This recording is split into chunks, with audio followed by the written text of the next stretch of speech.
Hi friends! Welcome back to my channel. In today's video, I'm going to show you how to uninstall apps on any Android phone. If you're new here, don't forget to subscribe and give this video a thumbs up. Now let's dive in. Step 1. First, unlock your phone and open the Settings application. This is where you can find various customization options for your device, including display settings, security settings, and accessibility features. Step 2. Now, locate the search icon in the top right corner and tap on it. The search feature makes it much easier to find specific options without having to scroll through multiple menus manually. Step 3.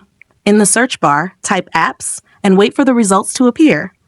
This will display the relevant options for adjusting your default app settings. Step 4. After performing the search, find Apps and tap on it. Once inside, tap on it again to open the full list of installed applications. Step 5. For the last and most important step, choose any app you would like to uninstall, then tap Uninstall, and lastly, tap OK. The app will be removed instantly from your phone. If you found this tutorial helpful, don't forget to give it a thumbs up and subscribe to my channel for more great tips.